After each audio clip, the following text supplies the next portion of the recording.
Hello everyone, this is Dr. Dix coming back at you with another video. As y'all know, I was in Chamblee about 25 to 30 minutes away from Atlanta. So I was there for the weekend. I went to the Hawks game and I went to the Hawks versus the Heat game on Saturday night. So what I saw while I was there, every time I come to Atlanta, there is something new being built in Atlanta. The Green Picks market that I went to across the road near the Volvo dealership, it appeared they were building apartment buildings. Even the area that AI grocery store is in is well developed. The message of this video is to let y'all know you're going to have to get a skill set to stay up to date with what's going on. Because every time I go to Atlanta, they are building Atlanta. They are building Atlanta.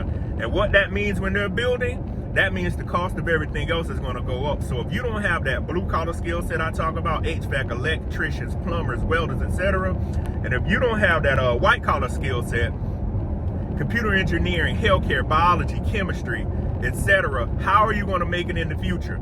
And I'm thinking of something I'm going to do. I'm going to talk with my team about it. Ooh, y'all excuse me. I'm going to talk with my team about it, but I just see that people have to get prepared even faster now. You know, downtown Peachtree Street, there were a lot of homeless people. You know, homeless people are going to be amongst us. The poor is going to be amongst us. But I'm starting to see, as I go to Atlanta, I'm starting to see more and more and more poor people and homeless people. So what I'm telling y'all to do is to get ahead of what's coming. That grocery store is just a small facet of how the world is about to progress. So if you don't have the kind of money or if you don't have the skill set, how are you going to be able to stay in areas like Atlanta, New York, Miami, Chicago? Oh God, don't let me talk about Los Angeles. How can you afford to stay in areas like Los Angeles and those cities I just named? You know, I live in South Carolina and I still live in the country. Oh, y'all have to excuse me, my lips, there's cold air. I stay in South Carolina and stuff is expensive. So every time I come to Atlanta again, they're building up Atlanta. The several times I've been to Miami, they're building up Miami. Y'all could chime in on the comments or right below on this video when it comes out. The world is just progressing in the world. Oh, lastly, Houston, the times I've been to Houston, they're building vertical. So there's not any more horizontal. I think I said that right. They're going vertical. Yeah, horizontal will be this way. Everything is going vertical because they're stacking up. All those cities are getting ready for growth. They're getting ready for more taxpayers. They're getting ready for more companies. So I want you to realize, take heed to what I say. Get those skill sets so when they raise the property taxes in these areas to build these interstates, to build these freeways, kind of the same thing, freeways, interstates, etc., you can afford to live there. And if you don't like how the city is going, you can get on town council, you could get on some of these boards, and you could voice something. Let me tell y'all something. Money talks. Stop getting out here thinking you can go get on one of these boards if you don't have no money. People respect money, they respect education, and they respect people that have morals. Regardless of what you may hear, you can have all these people ran over here and talk about all these crazy things. But to get on one of these boards, these chamber of commerces, if you want to see change, stop talking about it and do it. But you got to have your ducks in order.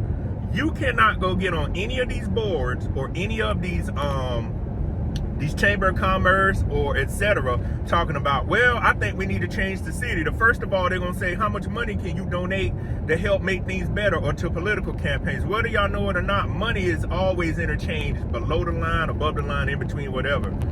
Y'all need to remember, this is how the game of life is played. People don't want to talk to broke people. And I'm telling men and women, you want to be a voice in the world, you got to have your money in order. And yes, I literally mean that. You got to either be working towards a goal or be about something, to where when people could say, hey, we know Patrick, we know Jonathan, we know Michael, we know Keisha, we know Lisa, Lauren, I'm just throwing some names out there. Or either you're married to somebody that is about it. You and your husband or you and your wife together, y'all got y'all stuff together. I'm telling y'all, you want to be a voice in the city? We take Atlanta, for example. You think you can go talk to Mayor Andre Dickens if you ain't got no money in your pocket? They want people that either A, can bring a life-altering perspective. Like I talk about artificial intelligence and say, hey, if you don't do something for the black community here or get more programs here, these people won't have a job. That will be a way for my ticket to get in there. You could be a military person, you could be a blue collar person. You gotta bring something to the table. Going up there talking about, you know, things are bad for everybody, and you ain't got no money. They're gonna say, you ever served in the military? No. You got money? No. You got a white collar, blue collar skill set? Well, what you talking about? You just ranting. And then your feelings gonna get hurt because you're gonna say, no, people don't value my opinion. They'll value this. Even if you got the credit to do it, is different. You could have $100,000 in credit. It means something. You cannot go talk to these big wigs unless you have your ducks in order. That's the right way, you know, to say it. From my perspective, ducks lined up or whatever. But again, I want you to remember, you're living in these big cities, and I just left out Atlanta, beautiful city. It's going vertical. The cost of Atlanta is going to get so high in the future to where if you don't have $10, $12, $15,000 a month minimum coming in, you won't be able to afford to live in cities like Atlanta. And the people are going to tell you, look, we got Georgia Tech here, we got Emory, Georgia State, we got Morehouse, Clark, Atlanta, Spelman. We got these big name universities. We don't need you. We got doctors, lawyers, we got engineers coming from these schools. We don't need your money. We got blue collar people here that's building companies here. So remember, where do you see yourself fitting in? Because Atlanta is moving, and they're moving very fast. Atlanta and Miami, I think they're in a race, because the next time I go to Miami, I'm going to surveil around. When I was down there in the summer to shoot that interview with CBS Miami, when I left out of Key Biscayne to come back down to Brickell, Miami, all you saw was the skyline just growing and tower cranes everywhere. So remember, make sure you are getting your life in order to live in these big cities and have that money. I've told you the skill sets, and I'm going to continue to tell you: blue collar, white collar, mental health skill sets, HVAC, plumbing, electricians, welders, biology, chemistry, computer engineers, nursing. There is so many jobs right now in those fields, and they're going to be needed. So America is going to need you in two ways. Either you're going to be building America, or you're going to be maintaining America. You're going to be doing both. Where do you fit in that? So this is Dr. Dix coming back at you with another video. Like, share, subscribe to the channel. Peace.